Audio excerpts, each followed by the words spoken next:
Вие сте смахал Стиви, аз съм Диан Каличен, а на гости ме е моя градски екса. Какво става, брат? Добре, ти? Бомба. Искам да те питам, бро, какво става ново, болно ли? Да бе, волен съм в крайна сметка. Много къпа се е така направо. Супер, бро. Това ти е първи самостоятелен албум? Самостоятелен, да. Преди това имам общо с Мартен да го пи. Опа, какво става куче? Имаме куче в кадъра. Това е реклама. С Мартата. Какво стана с Мартата? Въобще така там свърши всичко. Не бе, що да е свършило всичко, толкова скоро се чухме даже. Това е добре. Чуваме се, силно казвам. В смисъл, чули сме се няколко пъти по телефона, няма лошо чувство, в смисъл с него, няма лошо чувство от моя страна към него, в смисъл, просто така се случват нещата, се хората вървят по един път. Общи, просто в течение на обстоятелствата, явно той имаше една гледна точка, аз имах друга гледна точка, пък имаше други фактори, ама това вече се... Да. Много изтъркана тема, разбираш ли, брат? Да, ама на хората им е интересно. Да, смисъл, аз все още съм такъв някакви хора, като ми изкочат с някакви неща, такова брат, преди то даже брат трябва да чуеш албума, смисъл, той ми започва точно с тези хора, които са закостенели още в този филм и не могат да приемат факта, че нещата се развиват. Да, бро, ама според мен даже ако му питаш третата вълна в БГ хип-хоп, ако има такава, тръгна някъде от вас, Кучо, Фем, Димчо, смисъл, не за мен. За мен винаги това понятие с вълните ми... Поне аз така го виждам. Все някакви вълноломи срещу нас, брат, и все някакви вълнички там. Добре, какво ново сега от тебе? Ще има ли нещо клипове? Интересни неща като цяло. Мисля да експериментирам вече до край на макс. Смисъл, аз съм артист. Бях зациклил доста време за мои си парчета, иначе като цяло знаеш с Ди пореден момент продуцираме много хора песните, обаче като цяло за мои си парчета бях зациклил нещо и в момента случиха ми се някакви неща в живота, които ме промениха до някаква степен човек и съм много щастлив съм от факта. Добри и лоши, знаеш, важното е да няма стоя на едно място напред-назад и работата с музиката ми тръгна много добре, брат. Ти смисъл, доволен съм от факта. И което е най-важното, човек, че не спираш да правиш, може да се каже, че един от най-големите БГ хип-хоп хитове са на твои битове. Радвам се за което, стараем се много. Благодаря и аз. Стая самака екса, батко, просто нямам думи. Радвам се ясно, че така се получиха нещата, брат, повярвам, в смисъл това, което го правим с Ди вече колко години, пореден момент най-накрая виждам, че в смисъл... Дие в телевизора. Дие в телевизора. Да, брат. Смееш ли се, гледаш ли? Брат, много му се кефе, разбира смисъл, това е... Голяме. Как ги строят там, брат? Да, бе, той сега фермер на седмицата. Да. Той му се отдава да е шефчо обаче. Да. Изкеф могат. Не е смисъл, това е много важно, брат, защото вътре влезнат всякакви хора и брат се карат за някаква храна, бе. Той поне идва със смисъл, бил и долу и горе и смисъл, като ги гледа, аз го виждам, той като ги гледа как се карат за някаква храна е такъв потресен какво се карат за тая храна, със смисъл това. Да, по принцип аз гледах тия Иван Андреев, като беше много трудно как ще се впише това момче в тази обстановка. Идеално се вписва, брат. Запълва картинката. Да, смисъл... Той двумя ли се да влее или? Не, като цяло един човек, който обича предизвикателствата и още като му предложиха такъв, що не? А ви как се събрахте с него, смисъл, как стана спойката? Тая история, в смисъл, много пъти съм искал да... искал съм да я разкажа, но и мога да я разкажа пред камера и така нататък. Много интересно беше на едно... Ние всъщност сме се запознавали. Половин година мисля, че преди да се запознаем наистина. Обаче пък той точно тогава се върна в щатите и от щатите и беше някакъв кълбой, точно тогава като запознахме и той много не помня за това нещо, брат. Защото то беше едно такова набързо. И в крайна сметка след това се запознахме на едно парти. Бяхме се направили някакво домашно парти, тогава живеяхме много хора в един апартамент, тук се бяхме преместили в София с Марта, с Джей. Бяхме вътре направо като поделение, военно поделение, едната стая беше матрат, само един друг, разбираш, и се бяхме събрали, една пръска работа. И се бяхме събрали много хора и изкочиха всякакви хора и тогава дойдоха Ди Криско. Дойдоха и се запознахме тогава вече официално, тръгваме да си говорим това, след това излязахме до магазина и така. И по пътя до магазина стана спойката. Супер яко. Да. Виж колко години баща ти дава? 6-та година. Вау, Дава, трябва да търчи, брат. Тия се да се задържиш толкова много си шампионство. Ами, да, брат, като цяло благодарен съм, в смисъл наистина благодарен съм. Много се радвам, че така се развиха нещата. Ами добре, в смисъл хората, рапърите и рап-феновите винаги димат на Commerce Underground. Това е твоята гледна точка за тази игра? За мен тая игра, брат, с това, че феновете делят на Commerce Underground, те не разбират, че това е супер голяма пречка за то любим рап на всички, брат. Разбира смисъл, няма значение дали ще е комерс, дали ще е underground, брат. Ако не те кефи, поне да гледай да го спъш, брат, защото до някаква степен това е и част от твоето, разбираш смисъл, колкото и да е различно, пак е част от твоето. Ти като го спъш твоето, брат. Нищо по-различно няма да се получи.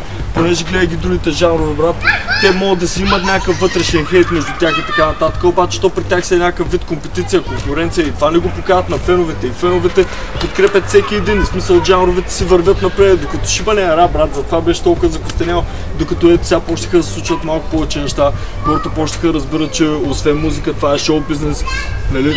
Шоу и бизнес, бро. В смисъл, тая дума е с най-явните корени в нея, брат. Шоу бизнес. Елементарно е, просто не трябва толкова.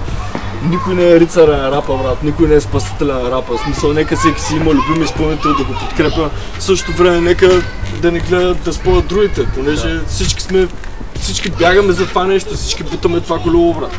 Се по един или по друг начин. В крайна сметка сме вързани. Който се занимава с музика, в смисъл, говоря за хип-хоп, знае колко пари са правят. Да, брат, то това е ценно да делим тук милионите. Да. Дай Боже, брат, разбираш се, дай Боже, ама смисъл точно и това деление като го има, няма да има дай. Няма да има милиони тогава. Добре, за поп-фолка и за рапа, какво ще кажеш? В смисъл хората, Мария, това, екса, продари са такова, кажи им, в смисъл. За какво съм се продавал? Да.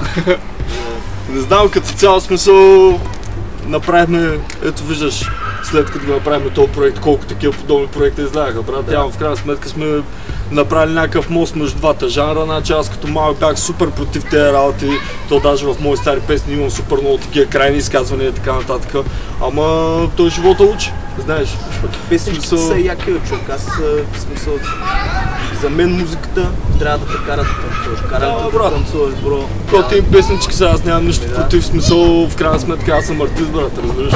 Аз съм артист и като артист си дължа на себе си да не се ограничавам, да не живея в една кутийка заради това, че на някой му харесва нещо определено и иска да правя само това, брат. Аз не съм окей с това нещо, аз съм артист, аз имам нужда да експериментирам, да правя всякакви. Каквото дойде, брат, разбираш, аз се изразявам по много начини. Най-малко се остана тук да го бачкаш. Да, брат, защото с твоите умения, според мен, можеше да се вече.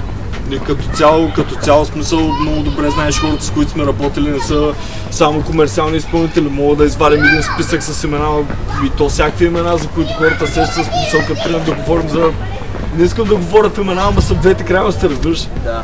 И ако бяхме в някакви рамки, кутийки, никога нямаше да се случи това. Ама лес поброиш колко бита си направил? Нямам идея. Горе-долу, примерно. В смисъл. Много са, брат, много са. Над 1000 са 100%, понеже в смисъл аз на 17 години в Бургас се отворих първото студио. Колко мога да нарека студио. Как се казваш? Нямаше име, 056, как се казва, смисъл оригиналното 056 е 056, брат, сега си марката тогава, където си бях. И от тогава да намерим първата. Реклама. Да, пак рекламата скочи. Иначе първата песен си е записана на 13 години, тогава бяхме група даже с Павката, Павел Венци. Аз бях на 13, Павката беше на 15, брат. Сега съм на 25, почти 26, сметни ги 13 години музика. Ще си стъпилка, бро. Дърто куче. Добре, как израсна екса? В смисъл, в Газлия, в Бургас, живееш в Кумука, там е гето. Нямам идея как се случи цялото нещо, брат. Сериозно си казвам. Къде учиш ли ти? 11 училища съм спомнил в Бургас. Какво направите? Завършил съм вечерно. Да, в смисъл знае какво исках да правя. Не ми се занимаваш с учене. Като цяло това пък е друга болна тема за цялото ни образование и въобще всичките тези важните звена в една държава да функционира правилно се. Със смисъл аз примерно въобще не ми се учеше, понеже образованието е по много грешен начин го представят нещата се, със смисъл е такива някакви сериозни учители идват и въобще вместо да подбудят интереса на едно дете, те му бутат някакви неща с някакви думи, където вече са излезли от извън всякаква употреба, нали, нямам нищо против. Обаче поне да го направят по някакъв начин, че фанат интереса на детето. Сега вече като съм малко по-зрял, малко по-пораснал и разбирал защо не исках да уча, брат. Да, а пък ти това, което си научил да си вариш парите, го няма в това. Да, това е другото, което в смисъл, ето виждаш, даваха по новините как спада процента на хората, които искат да се записват в университет и така нататък, защото имаме едни години, където имаше супер много бяха супер бъкани университети, издаваха хора с сумати висши и накрая ходят да работят в някакви неща, където въобще не са по специалността. Стоят там 4-5 години, харчат парите на майка си, на баща си и поубиват се по дискотеките и това.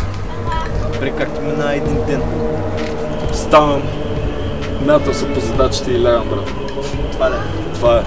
Добре, аз нещо искам да питам за битовете. Като направиш някой як бит, как решаваш да си го оставиш и да дадеш на някой смисъл? Няма, брат, до последно са някакви мега дебати, разбираш, се чудим какво става сега, това на кой, това дали ние бихме стояли добре отгоре, дали би паснало за някой друг. Понеже то вече като правим битове и след това директно направо записваме и парчето, се направо парчето си стои готово, ако някой го чуи и го хареса, разбираме се за цена и директно взима песента и това е. Значи Димек някой може да купи от теб бит с текст. Да, това си го практикуваме с Дивече бая време, смисъл, затова така, ние сме си продуценти, музикални продуценти. Идваш в студиото, пускаме до песните, ако нещо ти хареса, това е много яко. Много е яко, да е така. Добре, нещо друго искам. Кажи нещо на младите. О! Бог да ви е на помощ. Какво се каже, брат? Са мармалат, бати, смисъл. Да, брат, да. Работата става много сериозна, плаща направо. Може би и ние сме допринесли някъде за това. Аз поне с глупавици с текстове, със сигурност съм допринесъл за някой друг тапана. Всичките до някаква степен сме виновни за това, което се случва, но в крайна сметка не е чак толкова голям батак. Аз като цяло мисля, че проблема е, че просто много са в старото, брат. Много са в старото и не гледат да си изграждат собствено мнение, собствена позиция, влияят са много чужди фактори. Което е разбираемо, смисъл всеки един млад човек, докато почне да осъзнава, че има нужда да изгради себе си като характер и тепърва да почне да гради себе си като характер, минава време. При някой се случва по-рано, при някой се случва по-късно, обаче надявам се да почне да се случва при всички хора и всеки вече да се ползва тази глава на раменете, освен за шапка и за друго сест. Гледат някаква снимка с Фенк в студиото. Да. Да не бачкате нещо с него? Да, с Фенк, като цяло се случи фен, виждам някакви неща. Голямо рамо, респект за момчета от Худжи за всичките. Сега работихме последно по един проект на Ди, който скоро време ще излиза. Много се гордея с този проект. Много яка песен, нестандартна, хората ще бъдат... Пак ще има от тия нинджите там, де че бият лакти по клавиатурата и всякакви работи, ама да се оправят, в крайна сметка казах какво ми е мнението за това нещо. Надявам се хората да го чуят и да го оценят. Изкуство, бат. Който трябва, бати ще го оцени. Абсолютно. Добре, накрая искам да те помоля едно нещо, имам традиция, един лек фристайл с Коста Ася. Брат, защо само в дъща, нали знаеш, че аз правя битви, правя песни, ама не правя фристайли, бе. За тъшака, бе. Не мога. Не искам да се извън пред хората. И Коста Ася, секса няма фри, ва! Супер, благодаря ти много. За нищо, брат, за удоволствие беше. Това беше всичко, ще се видим следващия път.